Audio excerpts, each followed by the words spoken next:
मीरा नाम की एक औरत गांव में गोभी राइस बनाती थी। वो अच्छी क्वालिटी का कम तीखा बनाने से लोग उसके पास बहुत सारे आते थे खाने के लिए।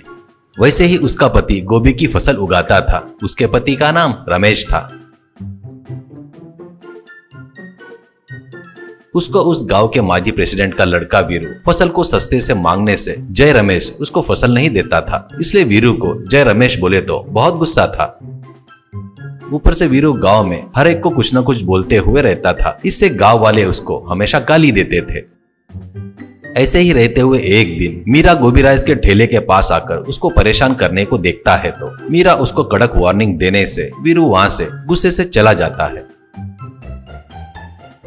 ऐसे ही रहते हुए एक दिन घर में वीरू के पास उसका दोस्त कन्ना आता है। अब वीरू से कन्ना, क्यों रे, तेरा को कितने बार बताया तो भी अकल नहीं आती क्या रे? क्यों लोगों को उंगली करते रहता है? वीरू, अरे यार, तेरे को पता है ना, मेरे पिताजी एक जमाने में इस गांव के प्रेसिडेंट थे, पर उनके मरने के बाद मैं खड़ा हुआ तो ये चोर बेवकूफ मुझे हरा दिए। इसलिए बता रहा हूँ रे, इस गाँव से दुश्मनी निकालूंगा रे। कन्ना, अरे तेरे पिताजी बहुत अच्छे थे रे, पूरे गाँव वालों के लिए घर के आदमी जैसे थे रे, पर तू तो बेवकूफ है। तेरे को पदवी चाहिए तो तू तेरे पिताजी जैसा बदल जा, ऐसा कहता है। वीरू, कन्ना तू देखते रहे, तेरे को और गाँव वालों को जल्दी ही बताता। मेरा ही अपमान करते ना, एक न एक दिन मैं पावर हासिल करूंगा रे, तब सबसे पहले तुझे ही भगाऊंगा रे यहाँ से, कहकर वहां से चला गया।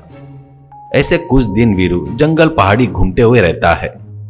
इतने में गोभी के रेट बहुत कम हो जाने से बहुत सोचकर मीरा वो बनाए सो गोभी राइस को गोभी के पत्तों में रखकर लोगों को देना शुरू करती है। इसको भी लोग वैरायटी फील होकर मस्त खा रहे थे। पत्नी के बुद्धिमानी को देखकर जय रमेश उसकी बहुत तारीफ करता है।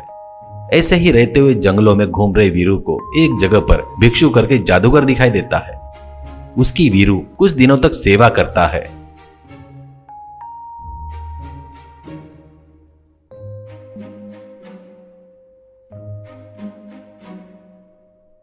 तो उससे खुश होकर भिक्षु उसको एक लकड़ी देकर और उसके बाद वीरू से, भिक्षु देख, इस लकड़ी की एक खासियत है, आगे वाला व्यक्ति जैसे जैसे डरेगा उसकी ताकत बढ़ती जाएगी। वही तेरे ऊपर से डर गया तो उसका पावर भी कम हो जाएगा। वीरू, आप डरो मत स्वामी जी, लोगों को कैसे डराना है, मेरे पास बहुत प्लान्स है। भिक्षु, मूर्ख कहीं के, ये तेरा ओवर एक्शन कम किया तो अच्छा रहेगा। फिर भी मैं तेरे लकड़ी को देखकर मैं ही क्यों डरूंगा रे? वीरू, अरे सॉरी गुरुजी, ऐसे ही टेंशन में मुंह से निकल गया, फिर मिलेंगे, कहकर वहां से गांव में आता है।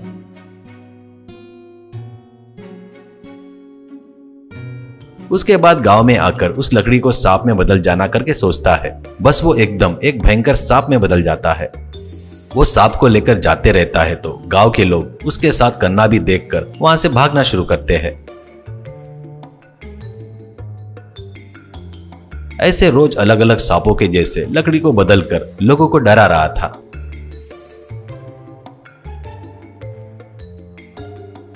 आखिर में एक दिन कन्ना को पकड़कर सांप और लकड़ी के बारे में सब कुछ बताकर उस सांप को एक लकड़ी में बदलकर दिखाता है। इससे कन्ना भी वीरू के पीछे खुशी से घूम रहा था। ऐसे ही रहते हुए कुछ दिनों बाद रमेश याद आकर वीरू मीराबाई के राइस ठेले के पास जाता है। वहां पर बैठे हुए लोग हाथ में सांप देखकर भाग जाते हैं तो मीरा उनको रुकने के लिए कहती है। अब लोगों से मीरा, अरे क्यों भाग रहे हो भैया? पागल कीचड़ वाले सांप को हाथ में पकड़कर घूम रहा है तो उसे डर क्यों रहे हो? ऐसा कहती है। वीरू फिर से उस सांप को पकड़ता है तो बहुत बड़ा घोरपट जैसा बदल जाता है। वो देखकर लोग भागने लगते हैं। मीरा, भैया आप लोग घबराओ मत, उस सांप को मुझे क्या करना है मुझे पता है भैया, कहकर एक मोटी लकड़ी लाकर सांप को मारना शुरू करती है।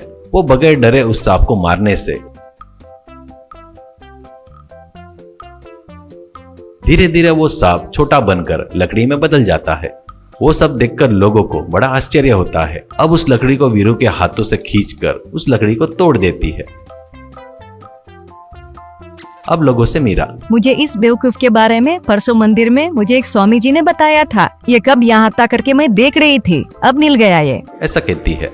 वीरू, क्या है ये अन्याय? स्वामी जी के साथ तकलीफ करके घुमा तो ये लकड़ी मिली, उससे तुम लोग हफ्ते भर भी बगैर डरे मुझ पर अन्याय कर रहे हो। तुम्हारा क्या करता मैं मुझे ही नहीं पता। कहने से लोग गुस्से में आकर सभी लोग उसको मारने के लिए आते हैं। वो देखकर कन्ना, यहाँ से भाग जाएंगे रे, लोग फटे तक बजाएंगे लगता है रे भाई। ऐसा कहता है। वीरू, उनके फटे तक बजाने वाली बात तो ठीक है रे, मुझे वो मीरा बोल रही थी ना, वो स्वामी जी तू ही है ना करके लग रहा है, कहीं वो गोभी राइस फ्री में देती कहकर वो मीरा ने कहा तो तू सब कुछ सच तो नहीं बता दिया ना। ऐसा कहता है। वो बात सुनकर मन में कन्ना, अरे बाप रे, इसको डाउट आया लगता है, कहीं अगर पता चला तो मैंने ही बताया करके ये फटे तक बजाएगा मेरे को। चुपचाप अपन यहाँ से एस्केप होकर इसको भी एस्केप करना होगा, नहीं तो दोनों फंस जाएंगे। कहकर वीरू से, क्या है क्या रे, पहले से तेरे कारण लोग गुस्से में है, मैं भाग रहा हूँ रे भाई। कहकर भागना शुरू करता है। वो देखकर वीरू भी भागना शुरू करता है।